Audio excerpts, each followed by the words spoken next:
Good afternoon to all my friends here in Zimbabwe. Sorry for being a couple of minutes late.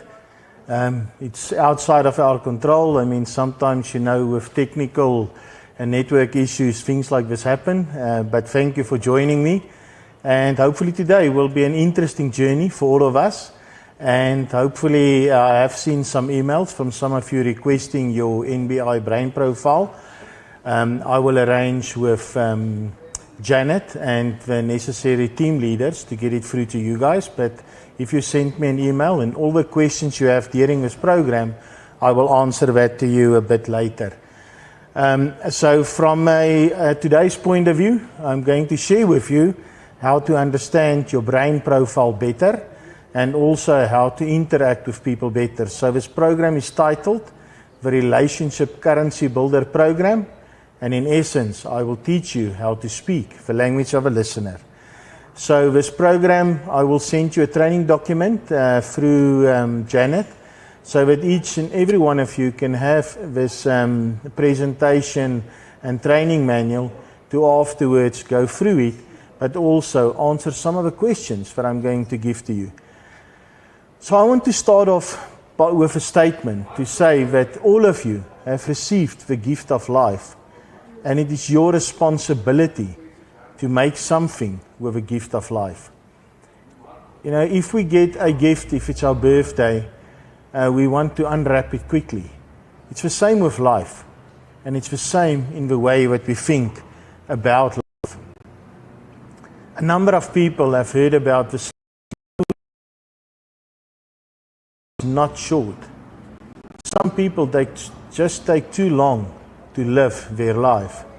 And if you unwrap this present you have received the day that you were born, you will actually live life quicker.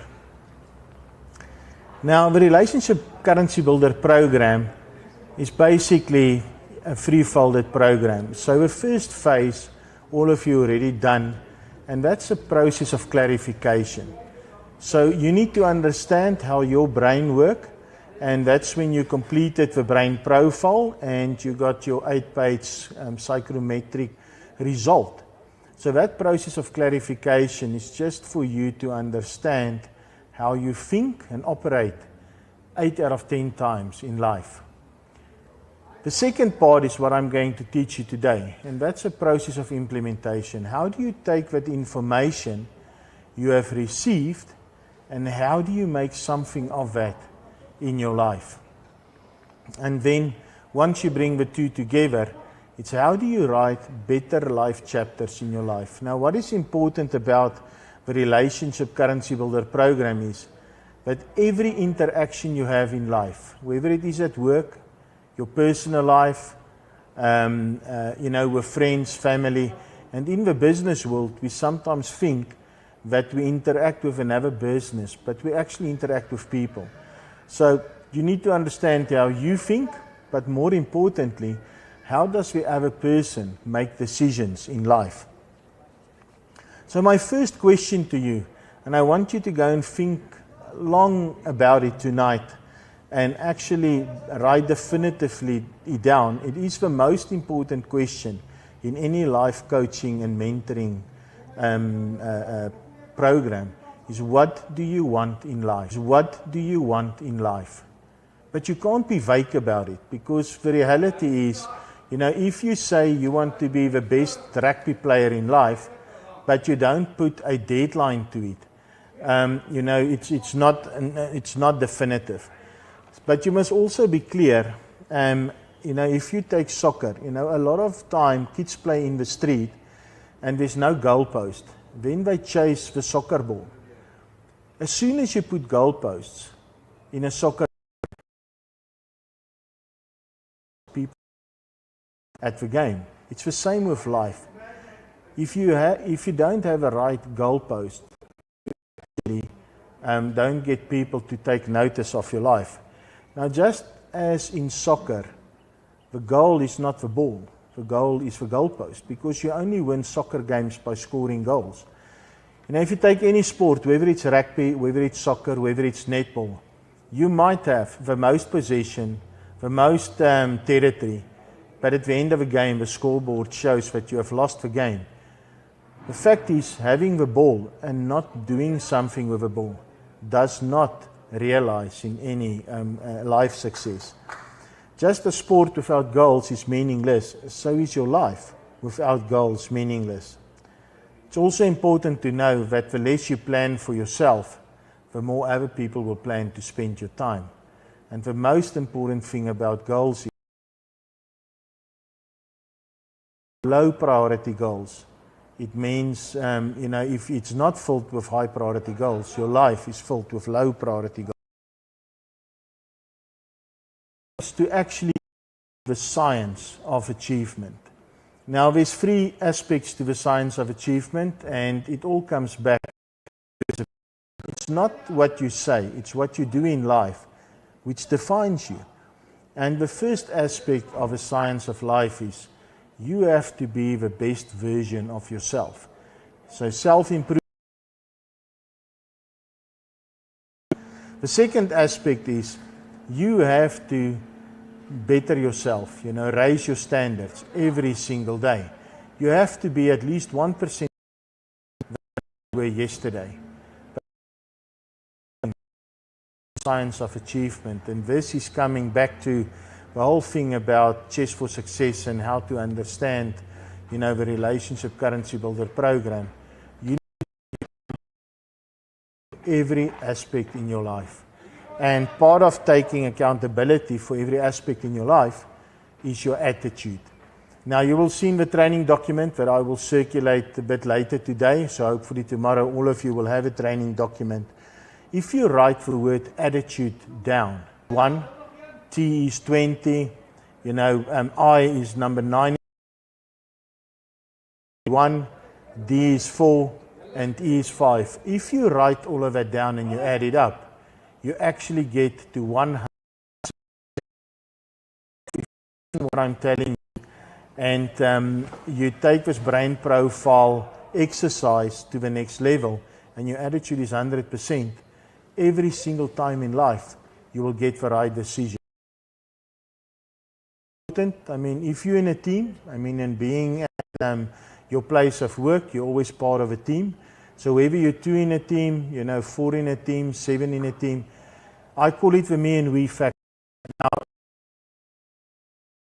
that gives you 100% attitude, what I've showed you from the word attitude. Now, if you and another person are in a team, of 10 gets you to 100. People in a team take 10 by 10 by 10, you get to 1,000, and so on. If you actually, as a person, decide today, your team will give a 10 out of 10, and you're only going to give 5 out of 10, you actually half an whole team's performance. Now, that's the me and we factor. So let's see what I mean. So let's say you're out of 10, and you give 5 out of 10. So 10 times 10 gives you 100. 10 times 5 gives you 50. So let's see, 10 times 5 gives you 500. So doesn't matter how you do it. You can go and see whether you're 7 in a team, 10 in a team, 20 in a team. But going forward in relationship, you each time bring your A game and make sure that at least your part of the relationship is always at 100%. That everything in life starts with how you master relationships. The second piece to the optimizer method, mind to think purposefully, more differently, and become more creative. And then the last piece is the opportunity hunting detective, where you taught skills on how to understand operational risk better, but how to use it as a benefit. So from my point of view, I have defined myself as an optimizer using these. You stand for in a place of work. Now, because I am highly innovative, I've phrased the following sentence where I say in difficult situations. So I want you to tonight to actually go and define Currency Builder program. The first question I really want you to go and think of. Do not fulfill our dreams and are not successful in life because we don't know who we are. So are you a success seeker or are you a failure avoider? A lot of us in life and think we are success seekers, but we're actually failure avoiders. So in my life, my father didn't really want me when I was 4 years old. Said, I won't do to my kids and I will be not the same as my dad for my wife. The reality is, although I was thinking I was a success seeker, I was actually a failure avoider. If I rephrased my mind, I wanted to be the best dad ever on planet Earth and the best husband ever for my wife, because I limit myself by just my dad.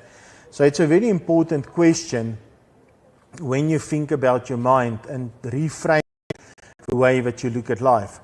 So my definition of the fundamental difference between a success seeker and a failure avoider is the following. Failure avoiders are task masters at time management, to value their time and go beyond the box. So you need to activate your mind all the time to purpose.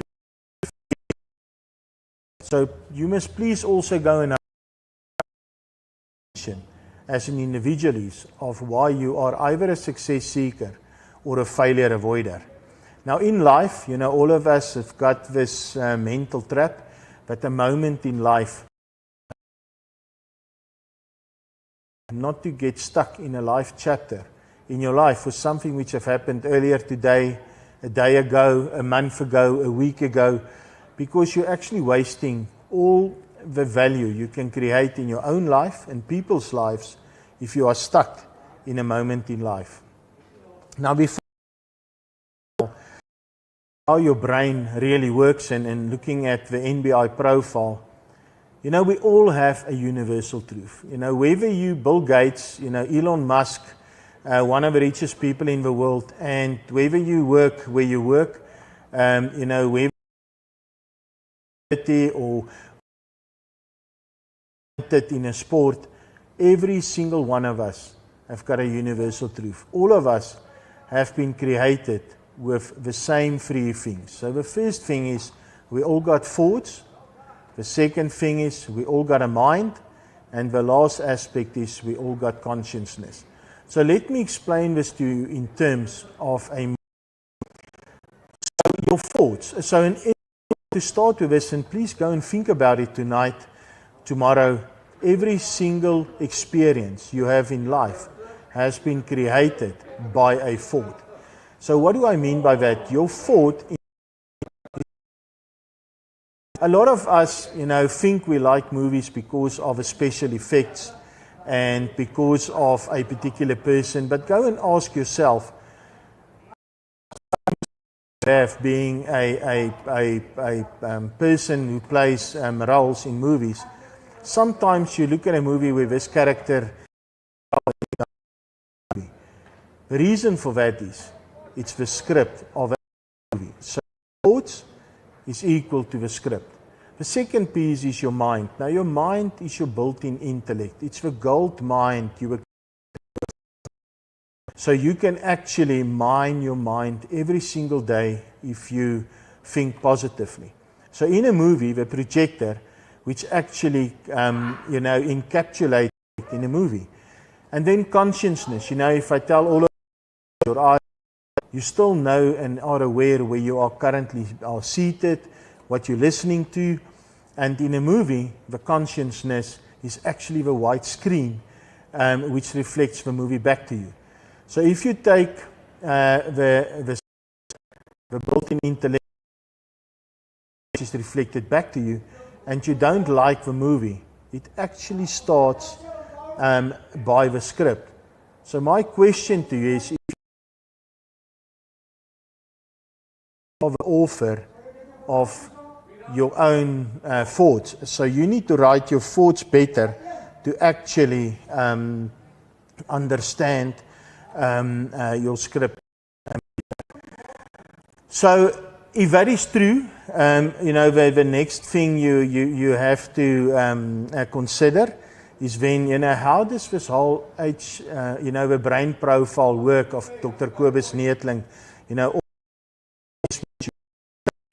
so brain dominance or a whole brain thinker.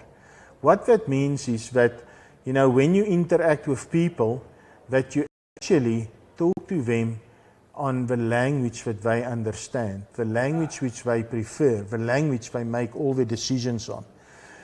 So this brain profile you have done recently are endorsed by the Forbes Coaching Council in America, is one of the 11 assessments that any executive and any person must take, and it is the only coaching instrument in the USA. The other 10 instruments are within America. So being Forbes endorsed, this is one of the top instruments all of you has taken. So, and thinking is the essence of who we are. So, if you think about your habits, so let's talk about the left upper brain. So a bit later, I'm going to teach you about Chess for Success, but that is the blue quadrant. If you go back to your brain profile.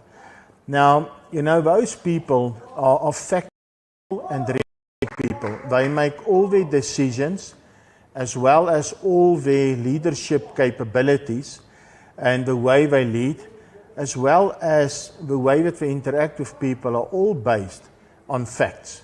And that's in the left top side. The way the step-by-step people, they want to know how to go from point A to point B, to point C, don't leave anything out. The right upper brain people, which is the yellow quadrant people, they are actually the people, who are the holistic people. They are not very fussed about detail. They, want to see the holistic picture. And, they also from a decision-making point of view, they go on gut feel, but we'll talk a bit about that a bit later. And then the red people, are the people. So, loyal to a particular brand, you can't move them. If they've bought a particular brand for many, many years, they won't, as a rule, go to a different brand. But it's very important to know, for them to make the decisions, you have to tell. So, the best way to get a yellow person to make it options, and they don't want to be stick to roles. They want to do things different. So when you talk to them, don't come and tell them, and must still keep on doing it. And then the last quadrant, which is the people. As you can understand, they're all about people, and if them in a manner where, it is a team effort. They also like big descriptive words, and it is an emotional decision. Blue quadrant people, they are referred to as the Hitlers because very, very authoritative. If they've made a decision, you stick to that decision. You don't have an option to bend the rules. The green people are the checklist leaders. So if I tell you to do A, B, C, D, and you must do it in that order, they expect you to do it in that. Because they are very flexible, but within boundaries. So if I tell you can do your work anytime during the day, but it has to be finished by end of day, it has to be finished by day. And then the right lower brain people, the red quadrant as I have it, they are people who are always, team focused, and they want to make decisions. Like the blue quadrant, which is very, very authoritative and do everything on their own. So my brain profile, most of you have seen your brain profile. I'm a right dominant individual. So what is very, very important, there's no right and wrong through a brain preference point of view. So if you go to the Kruger National Park or any place where you can see a cheetah, I always ask the people, what is more important, the cheetah's mouth or the cheetah's tail if he hunts an animal? Now, the reality hunts an animal. Now, the reality is he must kill the animal, but the reality is he won't catch any animal if it's not for his balancing point. So if a cheetah at full speed turns right, the tail will go left. If a cheetah at full speed turns right, the tail will go left. So he won't be able to catch any animal if it's not for the tail and the mouth. It's the same with left and right brain people. You need both in an organization. You know, great minds think differently. It's just to make sure that in your decision making for a particular aspect, you use the right brain quadrant to make all your decisions. So I want you to look at brain dominance and brain profiling is how do you create value in your life and also in people's lives. Now you've all heard the terminology in the workspace, you know, as long as we get a win-win, you know, we're very happy. Now I believe that win-win, you've created no value, because if you as party A get what you want from a transaction and party B get what they want, it means what I mean by that. Now, interesting fact, if you go and Google the Mona Lisa painting, which was painted by Leonardo da Vinci, and you want to actually buy the original painting, the reality is that that painting is currently worth 870 million. When Leonardo da Vinci started the painting, what did that cost him? You know, he had a blank canvas, he also had a bit of paintbrushes and paint. Let's say that cost him $300. What has created the value? Two things. Leonardo da Vinci and the legacy Leonardo has left over time. And I want you to look exactly the same at this program, Relationship Currency Builder program. Because if you use brain profiling correct, and you use the fact that you can speak the language of a listener, so the person you're interacting with. Now, in the end of this manual, I've also included workplace brain profile, so that if you go and speak to me or to somebody else next time, first look at his brain profile and use what I'm teaching you today to actually make sure that the message gets across to that individual way that they can make a decision which creates Mona Lisa value. So look at Mona Lisas for every work experience or any relationship, you know, going forward. So my question to you is, you know, that one individual, and it's usually quadrant and the right lower brain people don't connect well at work. So let me give you an example. You know, left upper brain person, they're usually on time at work, they start work on time, and you know, they don't leave early. The right lower brain person is that person who gets to work usually a couple of minutes late. They first go and greet everybody. If somebody asks them to drink coffee, then they'll drink coffee. And you know, by 10 o'clock, the blue manager says, but I'm paying this person a salary, and they have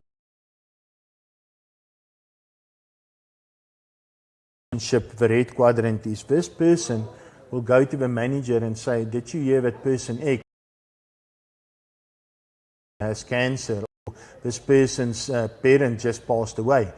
So this person actually can guide the blue quadrant manager a bit more info. And then the yellow and lower brain people usually struggle to interact because, you know,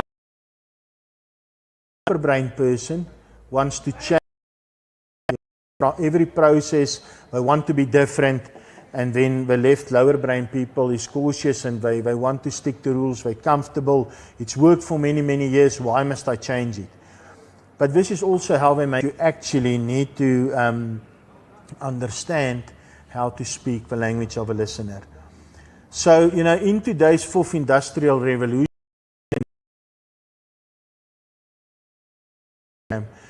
you will see that in the left upper brain individuals, there is actually two dominants. There's some people who are more realistic.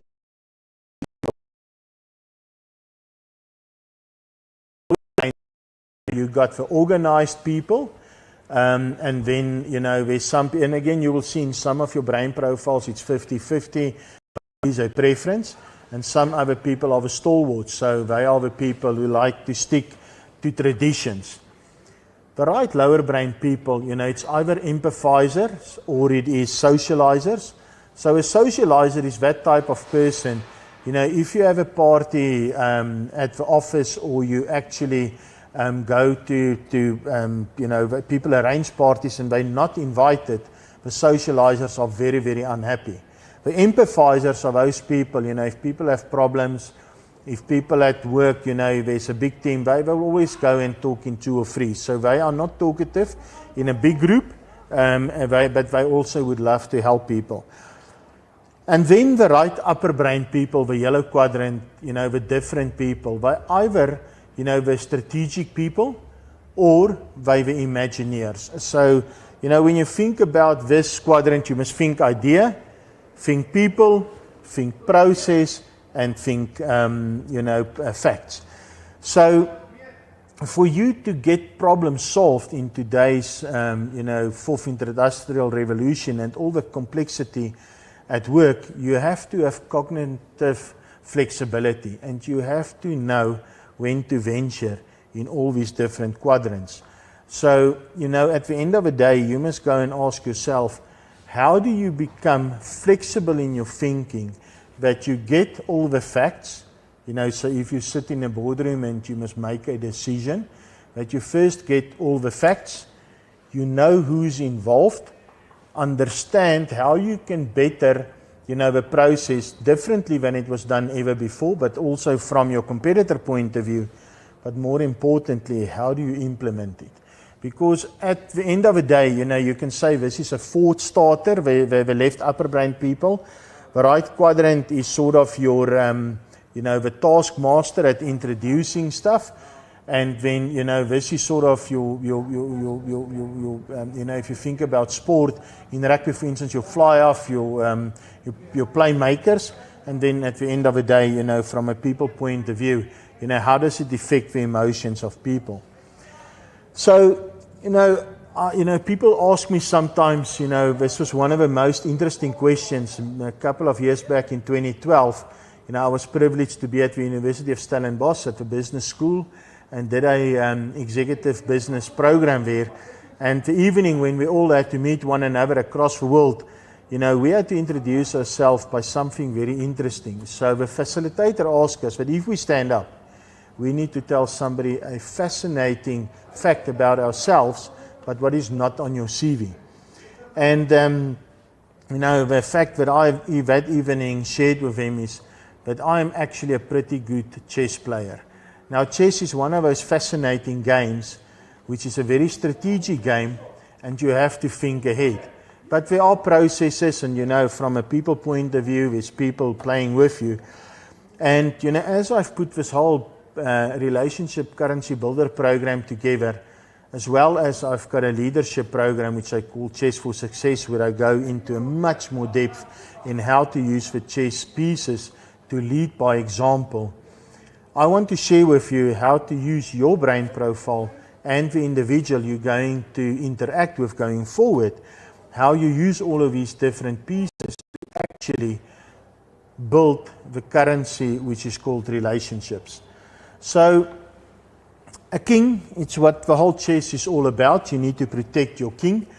And, if you think about the individual you're playing in the workplace with, if you treat that individual as the king, that you want to protect that individual and actually get that individual to cooperate with you, so you do everything in your power to protect the king. And you will now see, by using a simple chess, all the pieces on a chessboard, you will be able to interact with that, whether it is a co-worker, whether it is a customer, whether it is somebody at a different workplace that you need to sign in your contract with, you can use exactly the same principles during that interaction.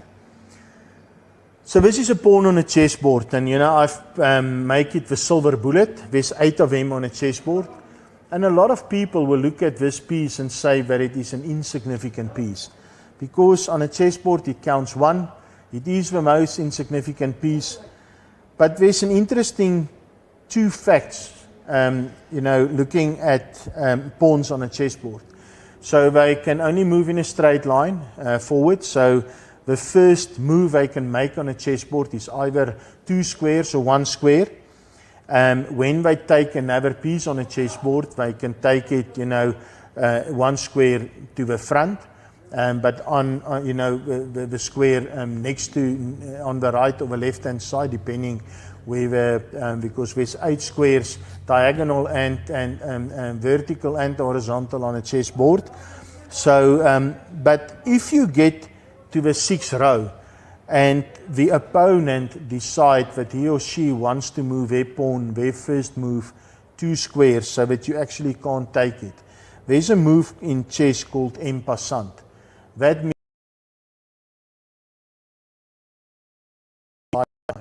make a different move than what is the norm. So today I want to teach you to en passant, the way that you thought about relationships and changing lanes. But the most important thing about the most insignificant piece on a chessboard is when it's very difficult for this piece to get to the other side, row 8. But it can become a rook, a horse, a bishop or a queen. Now most people want to become a queen because it's the most powerful piece on a chessboard. I was privileged to play to a grandmaster and he was losing at that point in time, and he saw that if I get to the other side of a chessboard and I choose a queen, we would have played, to a draw. They call it pat in chess terminology, because he was not in chess, I was not in chess, and therefore nobody can move. But when I chose a horse, which, from a value point of view is one of the lower ranked pieces on a chessboard, he was in checkmate. So very interesting, what I want to teach you is when you interact with people, you need to have a pawn mentality. And you need to decide, when do you become an horse, when do you become a rook, when do you become a queen, and when do you become a bishop. But what is important for some of your life decisions, you also need to understand where to go to. So let's talk about the only animal on a chessboard, and that is a horse. Now, interesting fact about a horse, if you think about any chess piece, it's the only piece on a chessboard which can. In life, you're going to get challenges. I mean, whether somebody close to you, pass away, whether, you go through a very tough time in your relationship and you might go through a divorce, whether one of your kids get injured and are in hospital, or just at work, you think your boss don't like you. I mean, we will get challenges in life. But that's a fact. But you need to be the best version of yourself to jump over the challenges in life. And that's why, from a factual point of view, I have made, the horse the blue quadrant, and you need to use your brain profile to jump over any challenge in life. And how do you do that?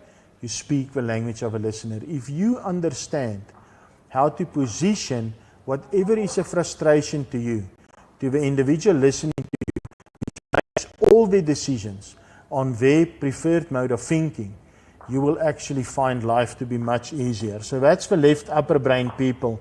They are the horses. And then the other interesting fact on a chessboard, and it just worked out that way, that I can use both of the non-human pieces on a chessboard as the left brain pieces, is the only structure on a chessboard, and that is your rook. Now on a chessboard, there's 2 rooks and they stand on the outside of all the pieces, and it's actually the protection of the pieces. So when you go and you look at history and you look at castles, the 4 towers are the protectors of the kingdom, and it's the same with a chessboard.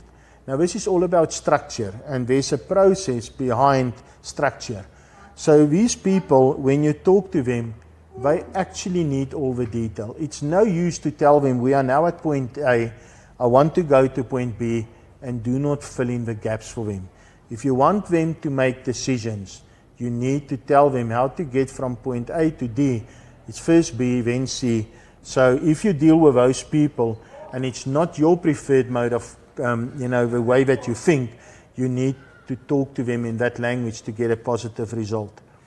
The right brain, I call the queen, being different and the most powerful piece because you must think different. Now, the interesting thing about a queen, she can move like a rook, she can move like a bishop, but she cannot move like an horse.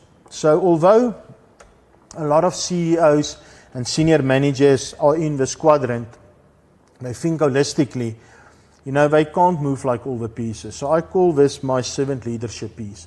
So although you might think different, you must be very, very careful from a change management point of view.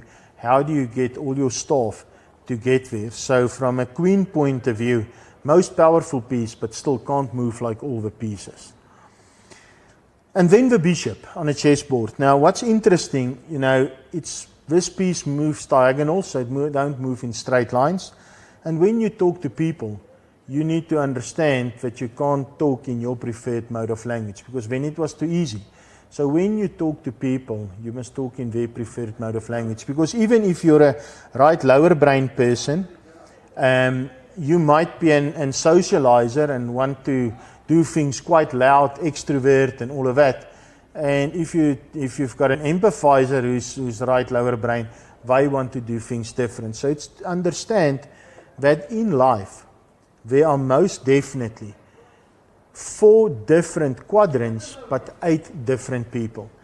So going back to horses and factually, some people are realistic people. So, if I can take athletics as an example, if your brain dominance is in L1 and you're a realistic person, if for instance for 4 years in a row you've come second against a particular person, it is very difficult for you to tell yourself, I can beat that person. You actually go into the race saying, if I get second, that's at least the best I can be.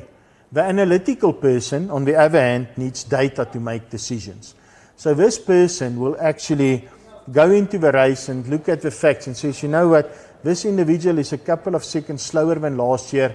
I'm a bit quicker than last year. I can actually beat this person. Same brain quadrant, but make decisions on 2 different levels. The right or the left lower brain individual, the castle, it's all about organizing. So for this person who's an organizer, usually when you get to the desk, it's very, very clean, very, very neat. There's nothing lying around out of its place.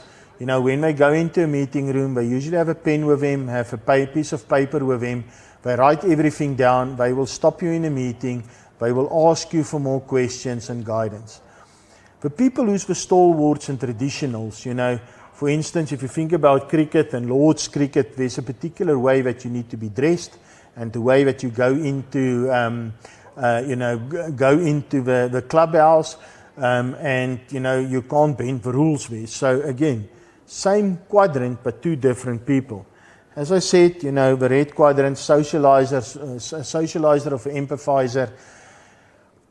Empathizers are the people, if you've got problems with relationships, those are the people you can go to and just talk. They might not give you all the right answers, but they will listen.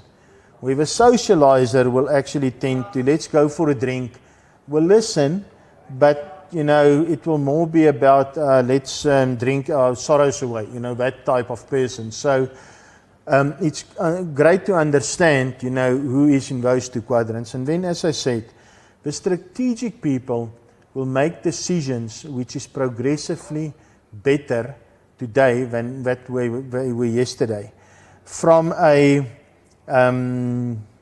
imaginative point of view, these are the daydreamers. Those are the people who will start thinking about things differently than it was ever before. And, they will get to an idea, but they will never know how to implement it. So it's very important that in a business that you need all 4 people. You need to have people who starts a new idea.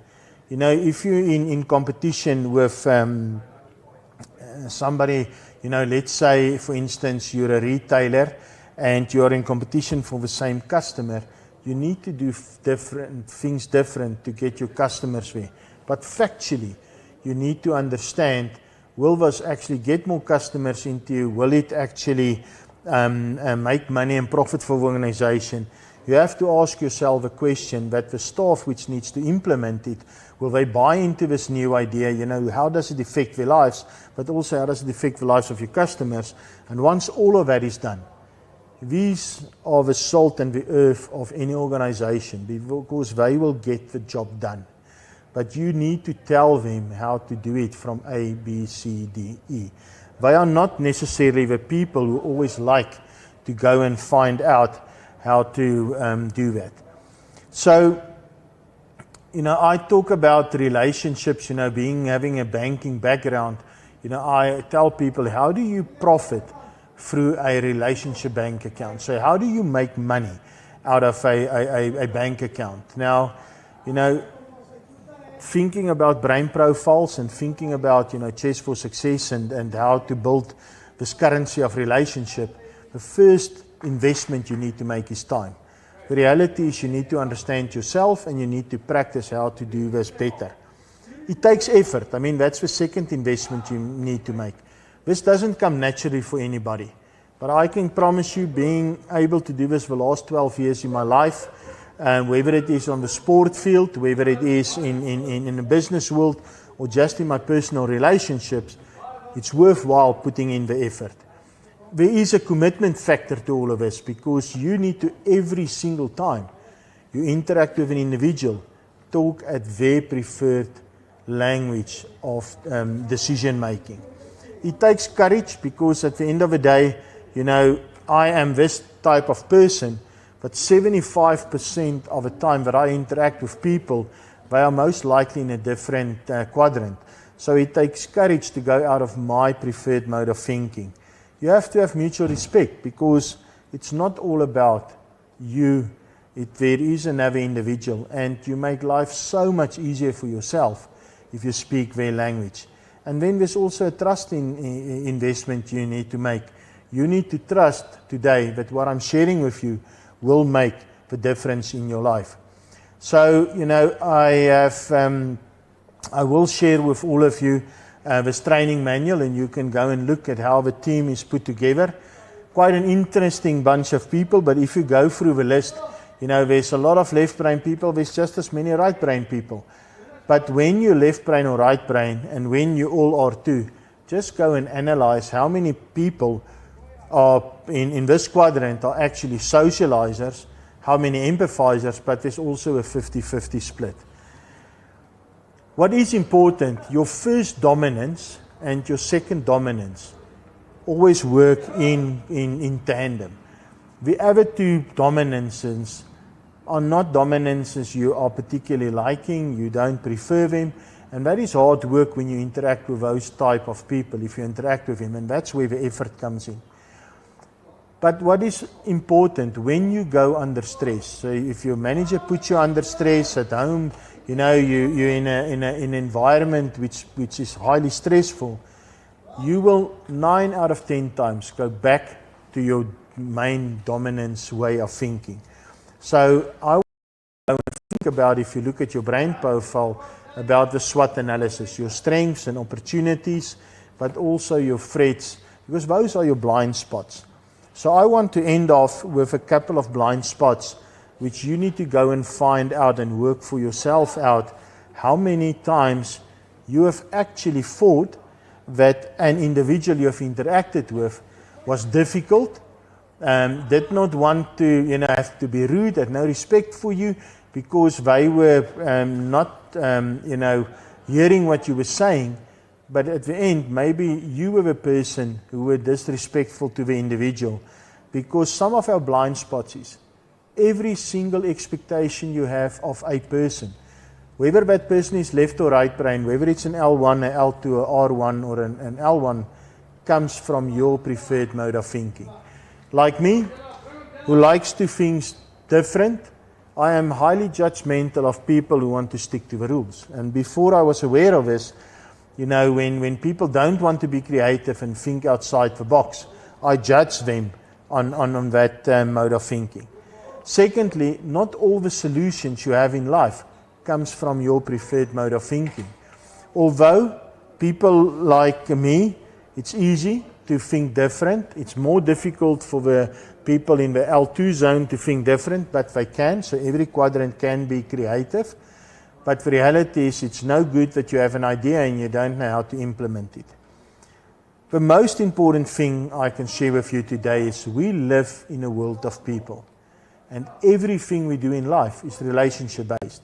So you need to understand that you have to have cognitive flexibility in your thinking to speak the language of a listener. And then, you know, the last thing I really want you to think of is if you make small incremental life changes, it does have a massive effect. Thinking about who sits in front of you and speaking to that individual in their preferred way of language, it's a small incremental change in your lifestyle, but it will have a significant effect in your life. I want to end off asking you tonight to go and download an app which is called the Face app. And you know, during this discussion I had with you on the program, you are the youngest you'll ever be in your life. I want you to take the Face app and actually take a picture of yourself. And then go to the furthest right and select old. The app will actually change your image to a very older version of yourself. And I want you to go home tonight and actually go and write the following down. If you look at that older version of yourself, you must write at least 3 things down which you want to implement today, but you don't want to look 10, 20, 30 years back from now and say, why didn't I start that today? Because all of us, but it's interesting when you look at yourself as an older version and you get wisdom from your future self, all of a sudden you listen image. So please go tonight, take time tomorrow, whenever, over the long weekend, and actually look at the older version of yourself and just understand one thing: how do you use relationships better in future? If any of you have questions, my email address is also in the document which will be shared with you, but it is rudigier@betterdirection.co.za. Any questions that I need to answer? For some of you have asked for your brain profiles for ones which haven't received it. I will engage with Janet and the team leaders to get it through to you. I hope this has been insightful to you, and always be a pawn and transform into whatever chess piece you need to be to get the right decision from the other individual. Thank you for your time.